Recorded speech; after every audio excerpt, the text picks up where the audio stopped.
আসসালামু আলাইকুম, নতুন একটা ব্লগে স্বাগতম। এখন অলরেডি 6:45 বাজে, তো এই কারণে চারপাশে অনেক অন্ধকার হয়ে গেছে।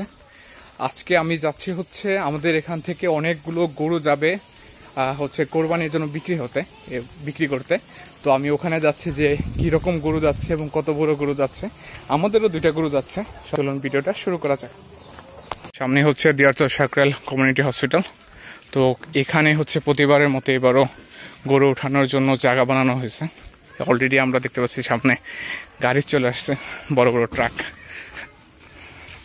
থেকেই এই এলাকার প্রতিবারের মতো গরু যাবে। অনেক উৎসুক জনতাও আছে, তারা দেখতে আসছে।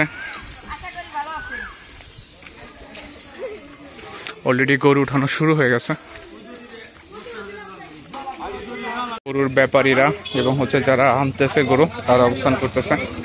গরুর হাটের জন্য খাবার নেওয়া হয়েছে, কাঁচা ঘাস আছে, ভুসি আছে, খাদ্য আছে।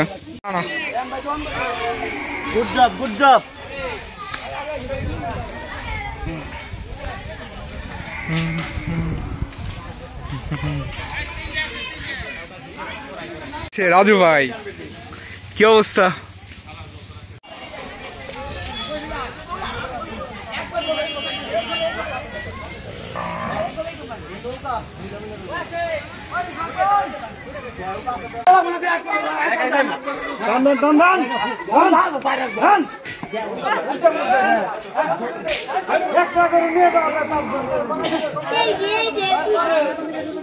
অলরেডি হচ্ছে এখানে উঠাই ফেলছে গরু। পাশে আছে 4টা, 5টা, 6টা, 7টা গরু টোটাল। পিছনে 2টা গরু আমাদের গরু, এই লালটা আর হচ্ছে কালোটা।